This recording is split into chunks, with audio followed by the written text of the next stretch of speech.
This is a short overview of AppMagic's new tool called Advanced Search. First, I'm going to talk a little about the filters and the selectors that we have here, and then I'm going to cover 4 major use cases that this tool was designed for. First of all, it's very important that you can sort your results by any metric of your choice, such as release date, downloads, or, for example, revenue.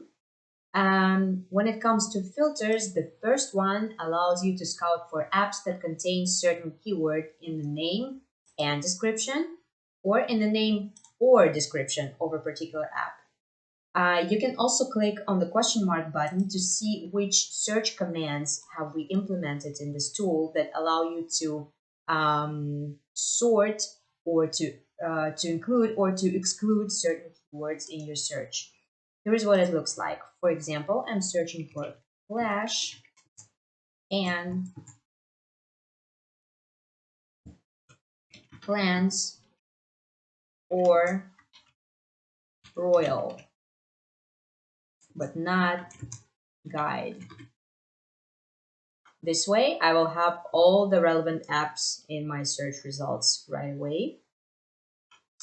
The next selector here is that you can set up the time frame for when the apps were first released in the stores.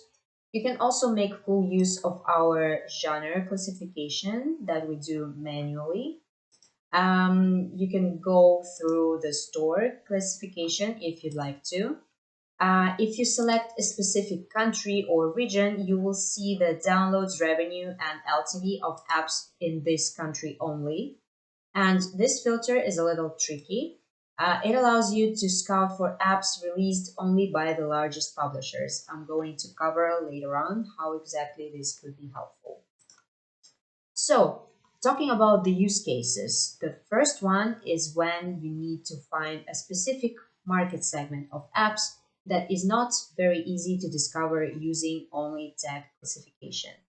For example, NFT market or NFT assets apps.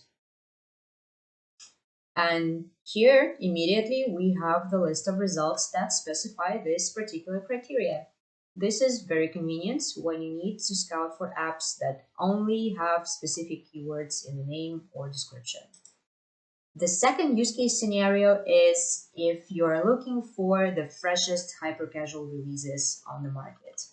To do so, you can simply select the hyper-casual tag here in the tag selector and sort the results by release date. This way, at the top of the list, you will have the freshest apps that we managed to find. It's important to say that starting from 11th of April 2022, we've started to manually classify all apps that appear in the stores in both Google and Apple.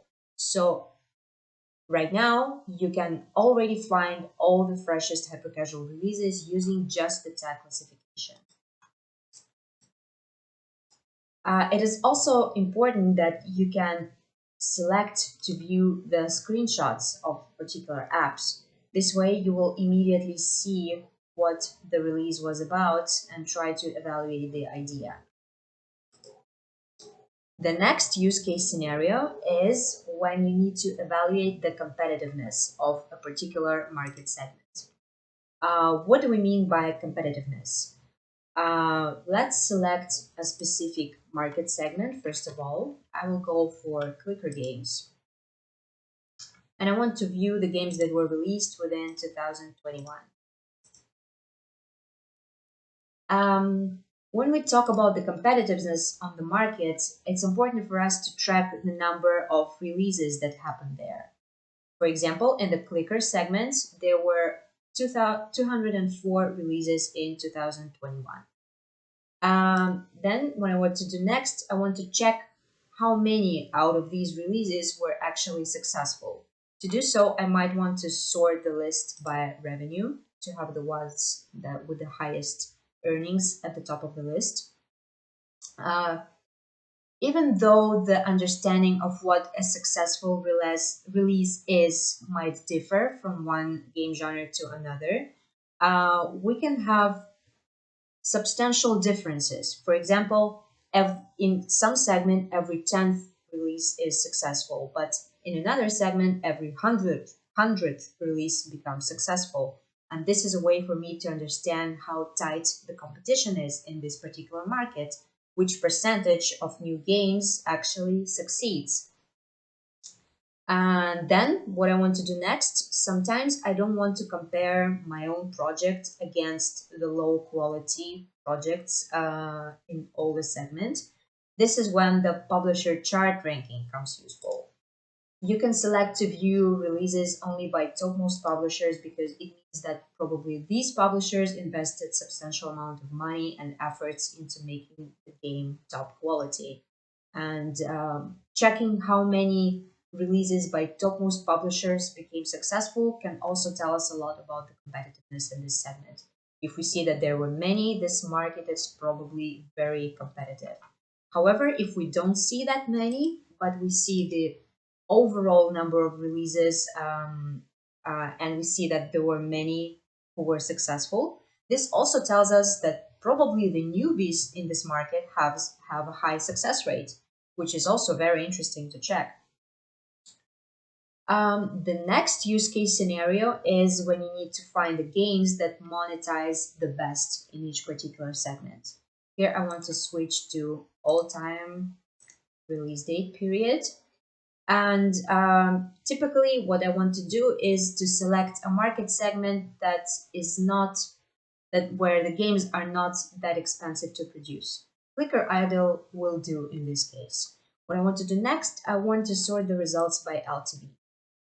This way, at the top of the list, I will have the projects with the highest LTV value possible. In order to get rid of the Asia-oriented projects, I might want to switch the country to, let's say, United States. And I will see which projects have the highest LTV in the USA. And number one in the list is Trailer Park Boys, which have $11 LTV in the United States, which is a very large number for this type of games.